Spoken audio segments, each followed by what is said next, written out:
Kadang jam setengah dua, mulai dari malam Jumat 2 minggu yang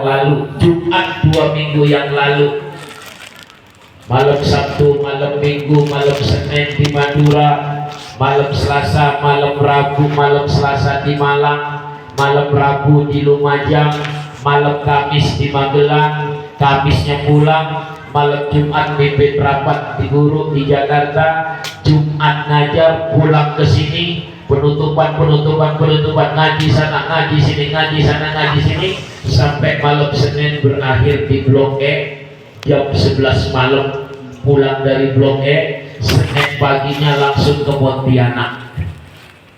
Di Pontianak malam Selasa di tengah hutan Menpawang, malam Rabunya di tengah kota Pontianak Utara, malam Kamisnya ke perkampungan pulau naik pesawat kecil lagi, malam Jumatnya di Pontianak kotanya, Jumat pagi terbang lagi ke Jakarta, malam Sabtu ya seperti sampai sekarang ini. Alhamdulillah.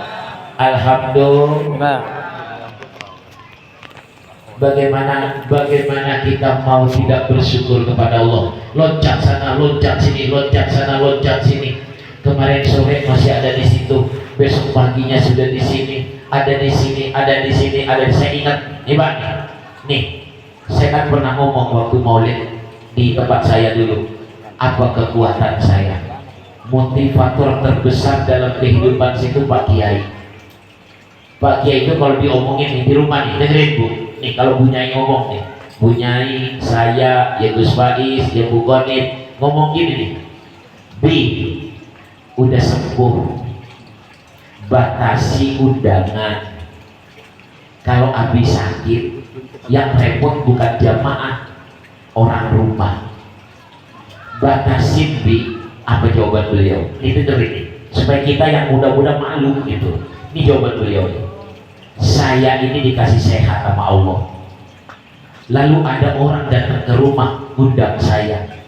Lalu saya jawab gak bisa. Nanti di akhirat saya mau jawab apa? Apa jawaban saya di akhirat nanti? Kau dikasih kesehatan, tapi kau diundang gak mau datang. Apa yang kau jawab nanti? Apa yang akan saya jawab di hadapan Allah? Ini yang bikin saya merinding ketika Pak Kiai ngomong kayak begini. Subhanallah. Jadi tidak mau nolak jamaah cuman karena Allah berikan kesehatan. Lalu apa dengan kita ini? Apa? Cuma kalau Senin loncat dari apel 1 ke apel 2, apel 2 ke apel 3, tanpa harus lelah, tanpa harus capek. Apa yang akan kita jawab di hadapan Allah nanti? Dan malu nanti ketika Rasul bertanya sama kita, apa yang kau sumbangkan untuk agamamu? Apa yang akan kita jawab? Kalau kita rajin malam Senin, kalau kita rajin hari Sabtu sore, minimal kita bisa jawab, ya Rasul, saya nggak bisa berbuat apa-apa, tapi saya berusaha menghidupkan Islam di lingkungan saya. Dengan cara apa? Zikir bersama ya Rasul, doa bersama ya Rasul, baca Yasin bersama ya Rasul. Ini yang saya sumbangkan untuk Islam. Ayo, apa yang akan kita jawab di hadapan Nabi nantinya? Oleh karenanya, maka selalu saya katakan, siapa motivator terbesar dalam hidup Munawwar? Saya jawab, setelah Abi dan Umi saya, maka Pak Kiai lah motivator terbesar. Saya tidak akan pernah lelah kemanapun. Ya, maka saya punya istri kayak Umi Aal ini, subhanallah. Ya, begitu ikhlasnya melepaskan saya. Kalau sudah urusan Pak Kiai, jangan kata apa, istri saya tinggal, tapi alhamdulillah ya sudah Bi, gak apa-apa, temani Pak Yai, itu orang tua kita. Begitu selalu jawaban istri saya. Saya bersyukur punya istri yang ikhlas, mengikhlaskan suaminya untuk nemenin Pak Kiai kemana-mana. Ya, saya kalau sudah urusan Pak Kiai, semuanya saya nomor 2-kan yang lain. Alhamdulillah.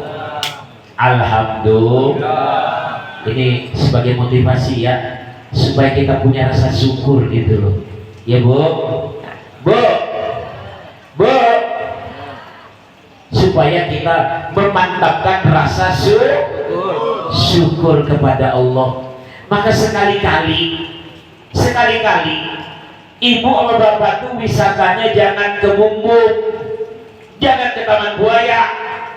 Sekali-kali ketiga tempat.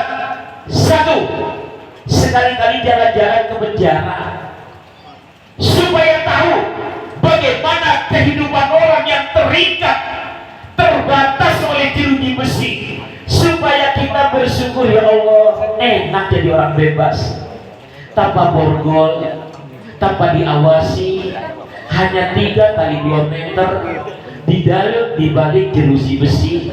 Nah, kita ceritakan kepada anak kita, tuh coba lihat nak, di penjara begitu terikatnya hidupnya, tidak bebas. Alhamdulillah kita menjadi orang yang bebas, tidak dan tanpa masalah. Alhamdulillah. 2, sekali-kali bawa anaknya jalan-jalan kemana? Ke rumah sakit, supaya lihat siapa yang tidur di dalam Medika itu, siapa yang tidur di Mediros itu, siapa yang tidur di Anissa itu, siapa yang tidur di Amanda itu, supaya lihat.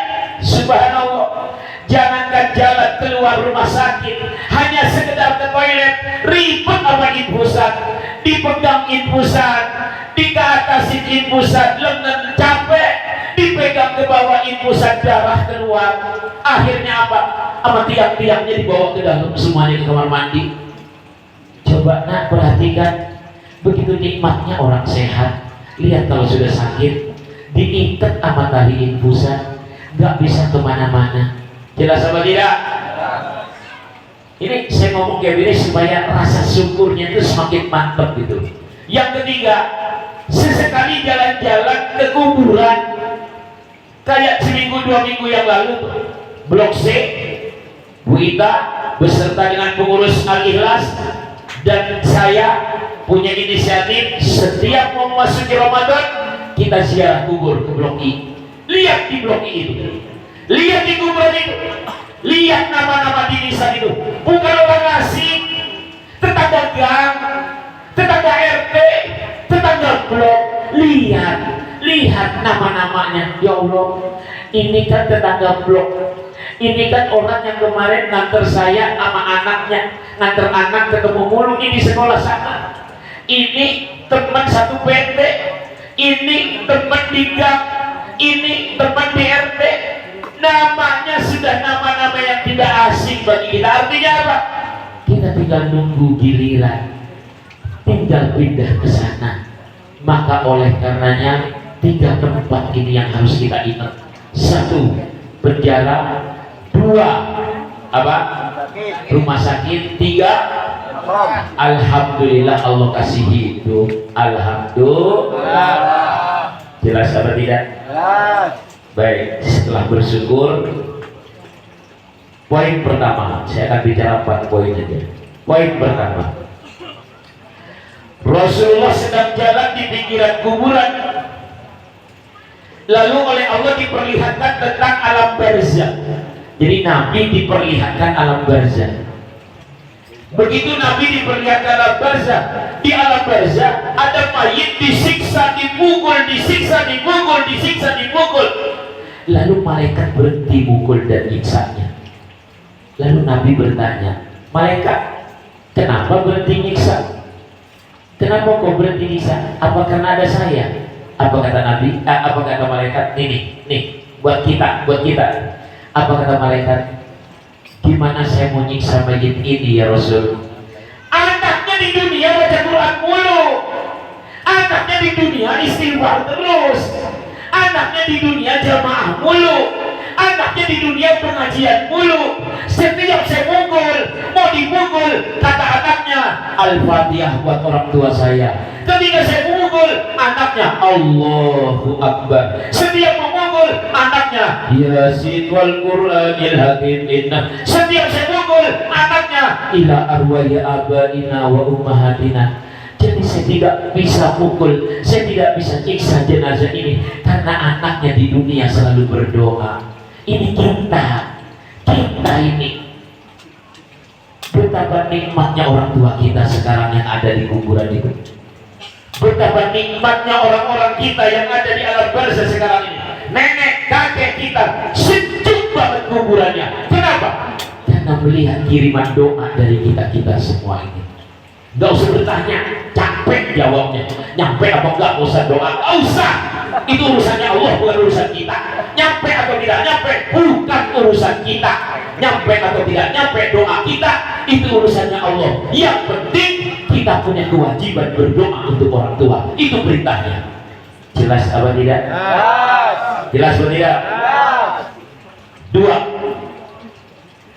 lau anfaqta, ini kalimat makola, andaikan kau siapkan segudang harta untuk anak keturunanmu, yakin di akhirat mereka akan lari semua darimu. Tapi kau ajarkan Al-Quran kepada anak-anakmu, maka di akhirat dia akan ngejar kamu untuk naruh mahkota di atas kepalamu. Sekarang ibu dan bapak tinggal milih, nyiapkan segudang harta buat anak atau ajarkan Quran tuh anak.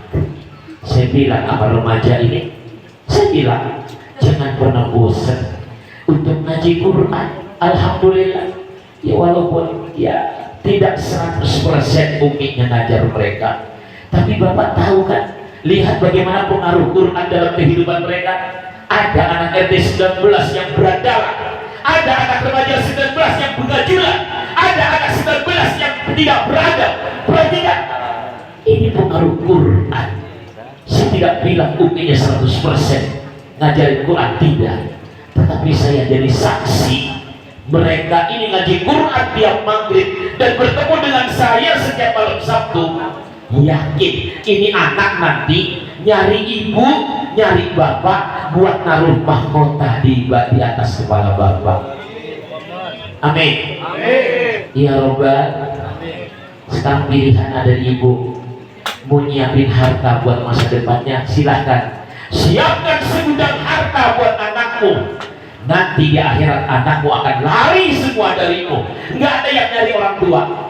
Siapkan mereka baca Quran, insya Allah anak-anakmu akan mencarimu di akhirat untuk naruh mahkota di atas kepala kita. Amin. Amin. Ya Rabbal. Amin. Ya Rabbal. Amin. Jelas apa tidak? Jelas apa tidak? Poin ketiga, kenapa saya selalu mengkampanyekan sedekah? Kenapa? Dengar itu, Pak.